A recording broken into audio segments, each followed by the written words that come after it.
Bonjour, professeur Razan, j'espère que vous allez bien, professeur Tlimi. Donc, je pense qu'on va commencer la session qui a une thématique de la performance et gouvernance.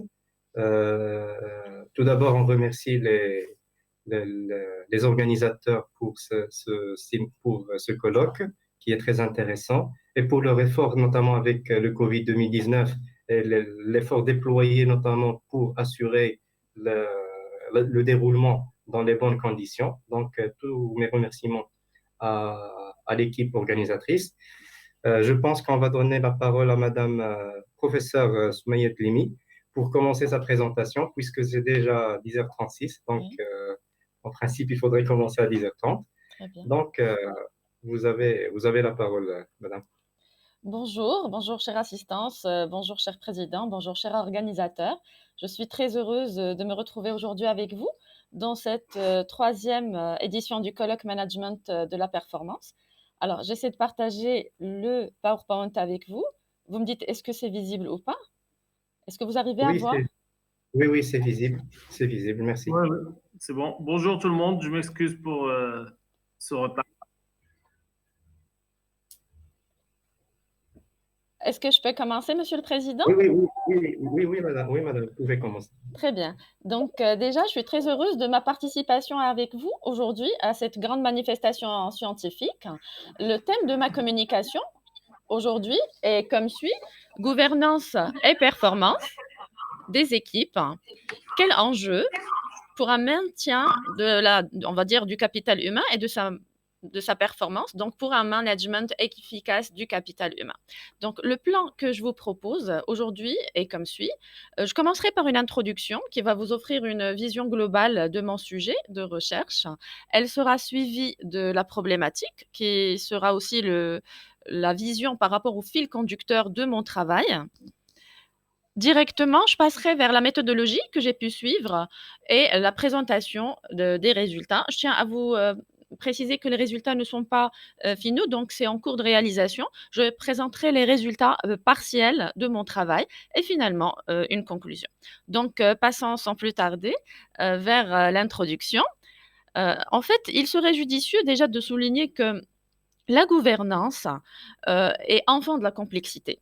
Pourquoi? Parce qu'elle ne prétend pas plus, on va dire, par rapport à un monde placide et simple. C'est complexe pourquoi? Parce que on réfléchit par rapport aux points qui vont assurer une certaine coordination, surtout lorsqu'on parle de performance des équipes, qui peuvent mener vers une durabilité de l'action. Et c'est ce qui nous intéresse par rapport à notre travail, à réfléchir aux facteurs, on va dire, qui vont amener une équipe vers une performance durable, vers une performance maintenue, et surtout réfléchir autour de cette gouvernance et son rôle par rapport à ce maintien-là.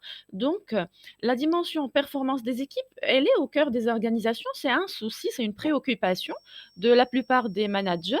Et ici, je fais référence à un auteur qui a affirmé que la performance est définie comme un constat officiel enregistrant un résultat accompli à un instant T, toujours en référence à un contexte, à un objectif, à un résultat attendu. Oui, c'est vrai, la mise en place d'une bonne gouvernance, ce n'est pas évident. C'est pour cette raison que nous avons été motivés à réfléchir autour de certaines pratiques nouvelles pour un management novateur, surtout en ces circonstances, assez particulières du Covid-19, pour pouvoir réfléchir comment une PME aujourd'hui, même avec, on va dire, la crise actuelle, la crise sanitaire actuelle, elle pourrait peut-être bien, retrouver de nouvelles pistes, de nouvelles perspectives pour aller plus loin. Donc l'objectif déjà de ce projet de recherche est de comprendre la gouvernance en tant qu'enjeu majeur pour une meilleure performance du capital humain, mais pas que. Mais aussi réfléchir aux changements organisationnels qu'on pourrait offrir à cette PME qui a souffert pendant le confinement, qui a souffert de ce changement, de ce chamboulement, parce qu'elle n'était pas prête, elle n'a pas peut-être su gérer la crise, elle n'a pas su aussi gérer les risques bien avant. Donc réfléchir, analyser et finalement travailler à bien penser la gouvernance à la recherche de la performance des équipes. Parce que qui dit performance des équipes dit directement performance de l'entreprise. Donc, lorsque nous parlons de gouvernance, c'est déjà l'absence déjà moi je voudrais dire l'absence déjà de la pratique de bonne gouvernance. Elle peut être l'un des facteurs qui empêche ou freine la performance des équipes. qui seront forcément non performantes.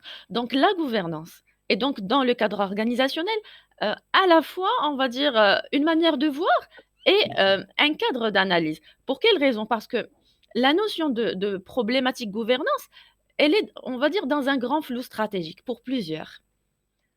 Et donc l'hypothèse que nous avons dégagée de nos travaux de recherche est qu'il y a eu dans la gouverne des organisations engrangées, on peut être dire gouvernement, plus coercitif, plus autoritaire, plus hiérarchique, plus centralisé, et puis des modes de gouverne petit g qui sont plus horizontales, pluralistes, participatifs et expérimentales. Donc ici, on réfléchit vraiment par rapport aux enjeux. Et l'objet de notre communication, dans un premier temps, déjà, comme je vous ai dit, c'est identifier, étudier, analyser la problématique gouvernance dans la PME marocaine qui ont réussi, justement, les PME qui ont réussi à maintenir leur part du marché en dépit de la situation actuelle et de la compétition mondiale et de la crise. Donc démontrer tout simplement comment certains concepts conforment la problématique gouvernance et surtout de trouver quelle gouvernance pour une meilleure performance des équipes. Donc voilà, la problématique qui nous intéresse particulièrement et qu'on peut aujourd'hui dire qu'elle s'est imposée à l'évidence devant nous, c'est comment, comment arriver à cette gouvernance pour une meilleure performance des équipes. Si vous remarquez, nous désirons connaître le comment de cette bonne gouvernance qui peut représenter un réel levier pour une meilleure action au collectif, dans un cadre, bien sûr, d'un management qui soit novateur. Donc, si vous voyez avec moi, ici, nous avons beaucoup plus interrogé les PME lorsqu'il y avait confinement, ce n'était pas évident. Donc, nous avions eu quelques PME qui ont voulu bien répondre à notre appel et nous avons pu travailler sur 86 face-to-face avec des dirigeants. Ici, je vais essayer de partager avec vous la méthodologie avec laquelle j'ai pu travailler. Donc, déjà, j'ai choisi la PME pas aléatoirement. Je l'ai choisi déjà parce que pour moi, je considère, et je pense pour la plupart des chercheurs, que c'est un terrain d'étude qui mérite notre attention. Déjà, l'effectif permanent ne dépassons pas 200 personnes. Pour certaines, il y avait 250, mais pour la plupart, c'était 200 personnes. Un chiffre d'affaires hors taxe inférieur à 175 millions de dirhams, avec un total bilan qui ne dépassait pas 50 millions de dirhams, et un programme d'investissement inférieur à 25 millions de dirhams. Pourquoi la PME? Tout simplement, elle représente quand même une part de marché assez considérable. 51% des investissements, 31% des exploitations. Donc pour nous, c'était vraiment un cadre propice de recherche, surtout dans le contexte et la conjoncture actuelle. Et l'intérêt de parler de gouvernance dans ce champ de recherche est de considérer déjà que la gouvernance est à la fois, on va dire, une manière de voir, un cadre d'analyse, comme j'avais précisé, mais un langage de définition et de solution de problèmes. Peut-être que ça pourrait être un examen ou un appareil d'examen clinique pour remonter à la source de la mauvaise performance. Il s'agit en fait d'un outillage mental pour chaque designer organisationnel pour devenir, qui sait, un architecte social. C'est pour cette raison que nous avons pu réfléchir autour de 2 cibles, interroger des dirigeants, mais aussi interroger des salariés pour pouvoir voir les 2 visions des choses et la démarche hypothético-déductive nous a aidés dans cet objectif-là. Nous avons suivi le modèle déductif on va dire qui constitue la voie royale des sciences dites dures. Nous nous sommes inspirés de Paturel aussi qui affirmait que pour la plupart des recherches en sciences de gestion, ou en management stratégique, on suit la démarche déductive, donc c'était pareil pour nous, avec bien sûr le paradigme positivisme aménagé. Donc voilà. Par rapport à notre démarche, comme j'avais signalé tout à l'heure, c'était des face-to-face, des entretiens semi-directifs avec des dirigeants moyenne d'âge entre 30 et 55 ans. Pour la plupart, nous n'avons pas pu dépasser 1 heure, mais comme je vous ai précisé, l'étude, elle est en cours de réalisation.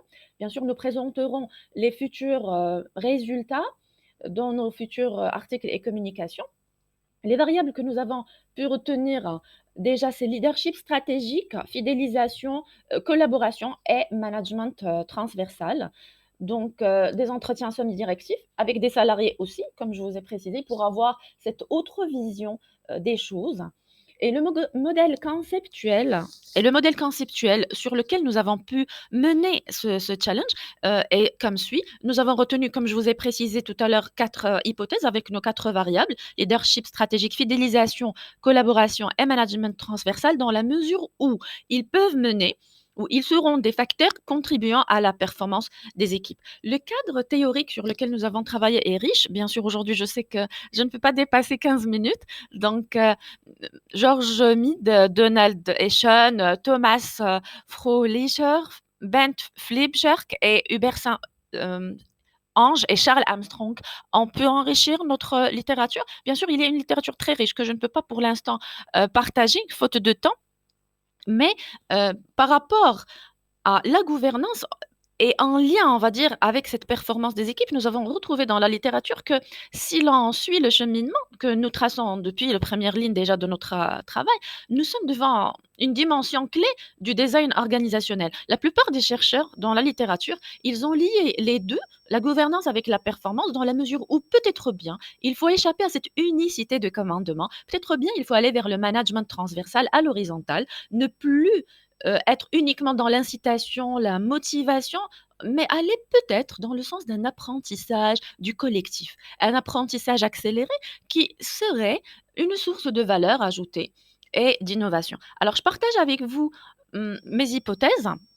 L'hypothèse déjà centrale, elle repose sur le fait que nous avons considéré que la bonne gouvernance peut être un facteur explicatif du maintien de la performance des équipes. Donc, ça peut être un vecteur de changement dans le cadre de la PME. Nous avons axé notre attention, nous nous sommes focalisés sur 4 hypothèses. La première, c'est la mise en place d'un leadership stratégique. Dans le cadre d'une bonne gouvernance, elle peut, on va dire, cette stratégie-là ou cette démarche-là, favoriser la performance des équipes. L'hypothèse 2, c'est la fidélisation du salarié lui-même.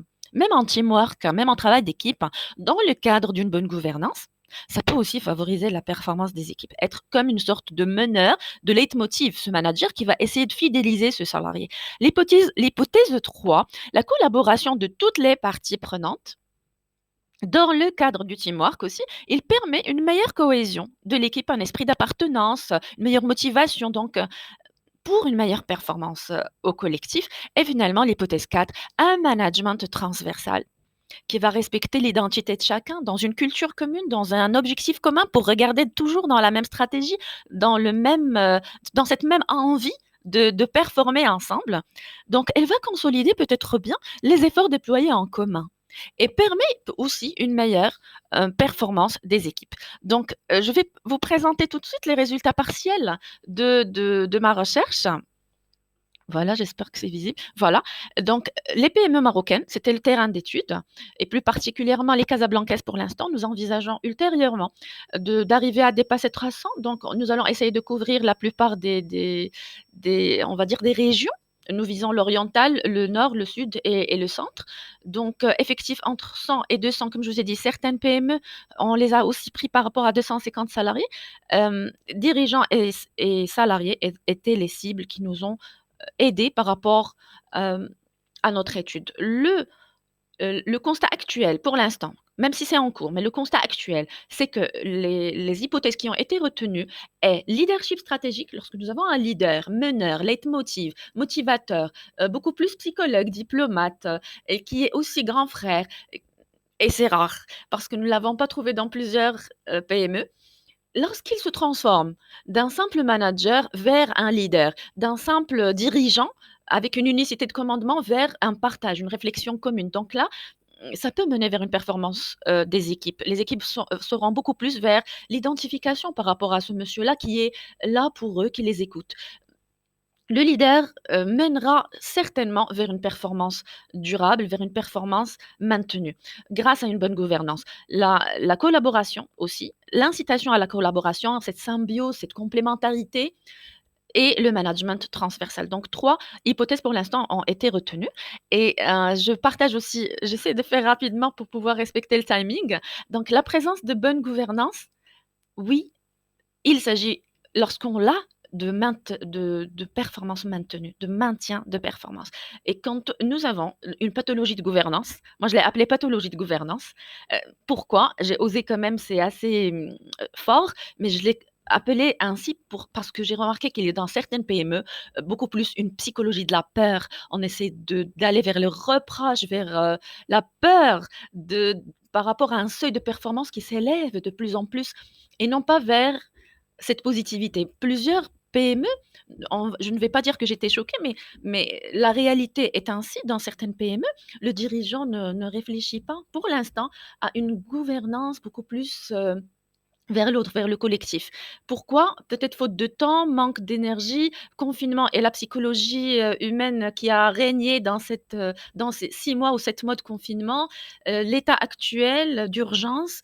Donc, on a retrouvé que plusieurs, et ils étaient beaucoup plus vers les ordres au lieu de demandes, vers on va dire véhiculer un ordre pour ne pas être dans une approche vers une longue revue de réflexion, mais beaucoup plus vers action, intervention.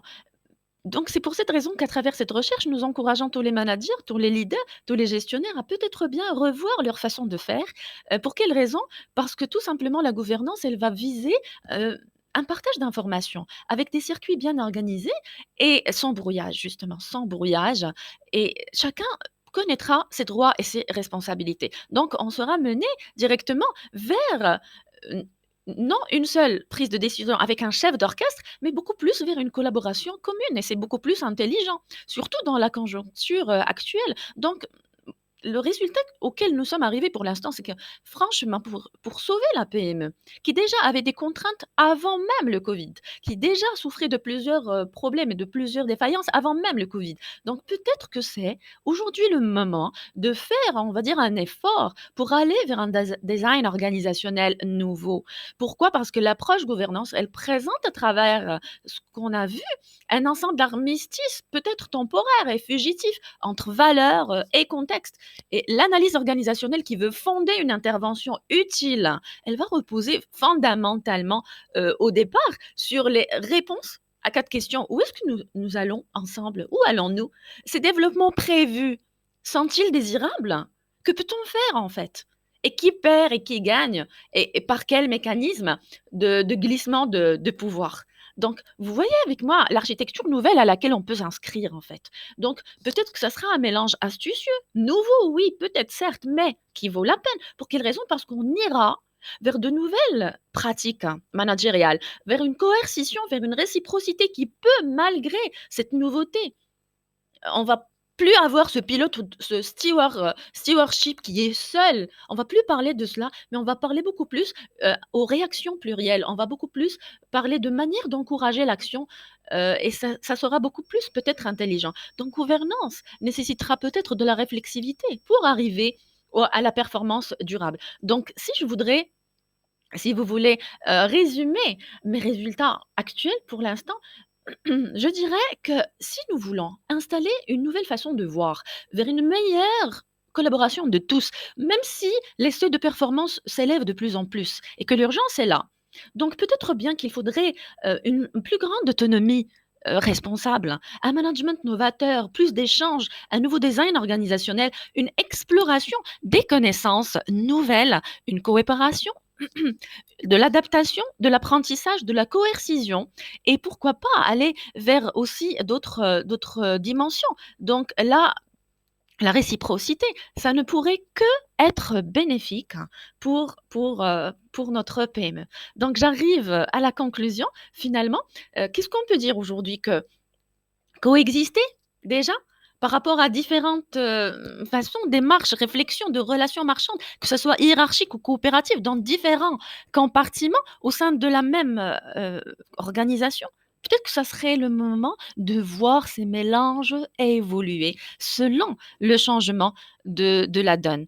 Donc, nous réfléchissons beaucoup plus, si vous voulez, à un triangle avec de l'enchevêtrement relationnel, où va exister la hiérarchie, la coopération, l'échange aussi. Donc, si l'on désire arriver à une meilleure performance, le mieux serait de revenir à la problématique gouvernance déjà, qui cherche à définir l'organisation par son ADN informationnel, par la nature des messages qui sont échangés et par la contribution de ce capital organisationnel à la production de connaissances et de compétences.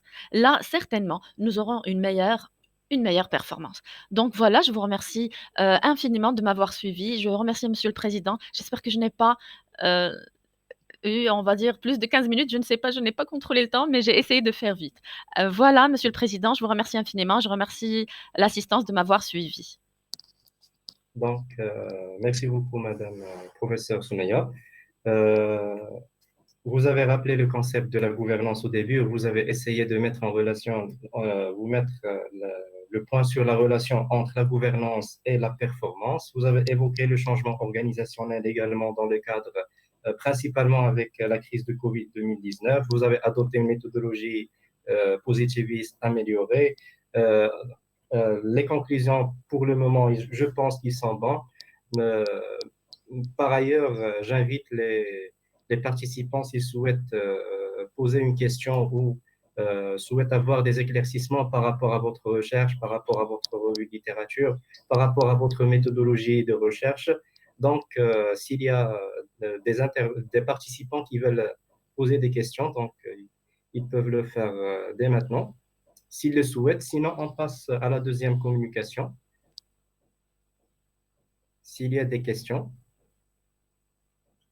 Donc, je pense que aucun participant ne souhaite vous poser des questions. Donc, on vous remercie pour votre présentation et votre présence avec nous aujourd'hui. Merci, c'est un Et honneur.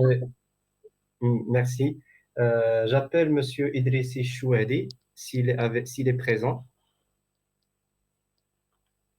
Monsieur Idrissi Chouadi. Donc, la troisième communication, il s'agit de mécanismes et performances nouvelles perspectives de monsieur ou madame